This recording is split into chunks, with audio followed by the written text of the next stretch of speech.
বাবা তুমি হ্যাঁ আমার বাচ্চা কাচ্চারা বোতলা মাঝাল নাই, আজকে আমার নাতি নতুন নিয়ে আমি হতে হতে ঘুরি। কিশোরগঞ্জে দালালের খপ্পরে পড়ে সহায় সম্বল হারিয়ে মানবেতর জীবনযাপন করছেন বিদেশ যাওয়ার স্বপ্নে বিভোর 5টি দিনমজুর পরিবার। কুয়েত পাঠানোর কথা বলে জাল ভিসা দিয়ে তাদের কাছ থেকে 32 লাখ টাকা হাতিয়ে নিয়েছে হেলাল উদ্দিন সাদিক নামে স্থানীয় এক দালাল। প্রতারণার শিকার হয়ে টাকা চাইতে গিয়ে শারীরিক নির্যাতনের শিকার হয়েছেন ভুক্তভোগীরা। তবে ভিসা পরীক্ষার দায়িত্ব তাদের নয় উল্লেখ করে টাকা আদায়ে আইনি সহায়তায় ভুক্তভোগীদের পাশে থাকার আশ্বাস জনশক্তি ও কর্মসংস্থান কর্মকর্তার। মায়ের সাথে অসহায় হয়ে দাঁড়িয়ে থাকা ব্যক্তিটির নাম শরীফ মিয়া। ঢাকায় কাঁচা মালের ক্ষুদ্র ব্যবসা করে জীবিকা নির্বাহ করতেন। সে সময় কিশোরগঞ্জের ইটনা উপজেলার লাইমপাশা গ্রামের মৃত লিয়াকত আলীর ছেলে শরীফ মিয়ার সাথে পরিচয় হয় পার্শ্ববর্তী করিমগঞ্জ উপজেলার নিয়ামতপুর গ্রামের হেলাল উদ্দিন সাদিকের। তাদের আমরা 32,50,000 টাকা দিছি। এখন টাকা দেওয়ার পরে সে টাকা বিদেশ তো নিতে দেবে না, আমরা গেলে তার দ্বারা মারপিট করে, ভিসাও জাল দিয়েছে, আমরা মারপিট করে। আমরা সবাই কষ্ট আছে, আমরা খুব গরিব মানুষ, আমরা এটা সঠিক বিচার চাই। শরীফ মিয়াকে কুয়েতে পাঠানোর প্রস্তাব দেয় সাদিক। তবে এটি ছিল সাদিকের প্রতারণার ফাঁদ, তা বুঝতে পারেনি শরীফ সহ ভুক্তভোগী আরও 4 জন। সরল বিশ্বাসে শরীফ, তার চাচাতো ভাই, ভাগ্নে সহ একই পরিবারের 5 জন মিলে হেলাল উদ্দিন সাদিকের হাতে তুলে দেয় পাসপোর্ট সহ 32 লাখ টাকা।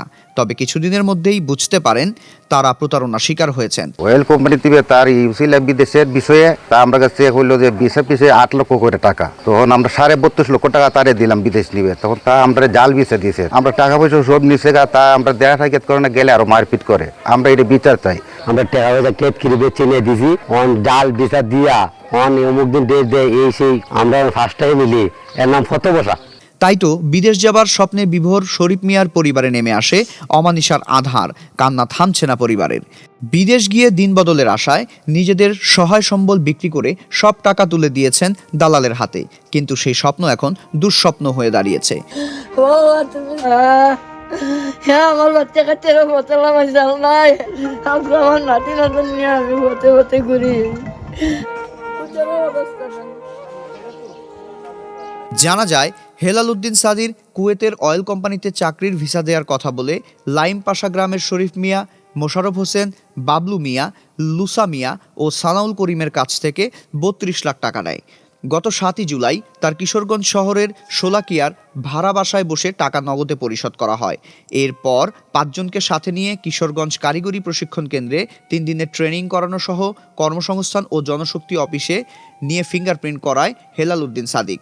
আমাদেরকে শুধু বলা হয়েছে শুধু পাসপোর্ট দেখে, যে পাসপোর্টে সে যাবে পাসপোর্ট দেখে তার রেজিস্ট্রেশনটা সে বাইরে করবে এবং আমরা রেজিস্ট্রেশনটা ওকে আসছে কিনা, ঠিকমতো হয়েছে কিনা আমরা এটা চেক করে আমরা তার ফিঙ্গার নিব।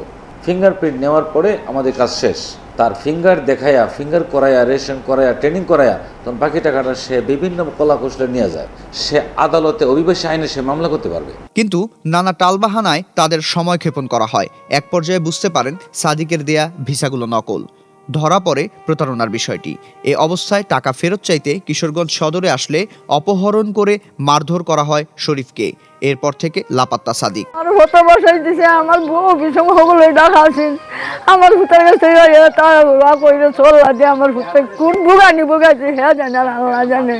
আমার ভাষটাই এমনি অনুভূতি মানে সরকারের কাছে বিচার চাই যেন দ্রুত আইনগত ব্যবস্থা নেওয়া হয়। সেজন্য চেয়ারম্যান হিসেবে যতটুকু সহযোগিতা করা দরকার আমি তাদের পাশে থাকব।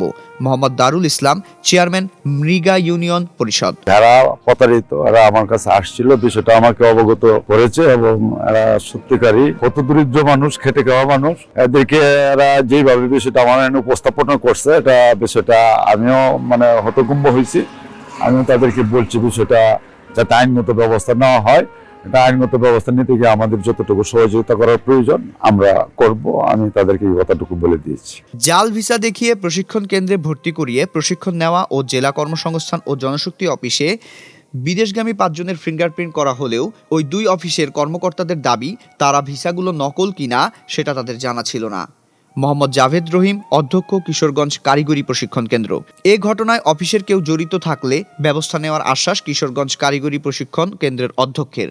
আর মামলা করলে আইনি সহায়তা দেওয়া হবে বলে জানালেন জেলা কর্মসংস্থান ও জনশক্তি অফিসার আলী আকবর, সহকারী পরিচালক, জেলা কর্মসংস্থান ও জনশক্তি অফিস, কিশোরগঞ্জ। ওই বিষয়টা যদি চেক করা হতো তাহলে তারা বুঝতে পারতো বিষয়টা ফেক। কিন্তু তবে এই ক্ষেত্রে আমাদের লিমিটেশন আছে যে সব বিষয় আমরা চেক করতে পারি না। আমি শতভাগ নিশ্চিত আমার অফিসের কেউ এতে সম্পৃক্ত না।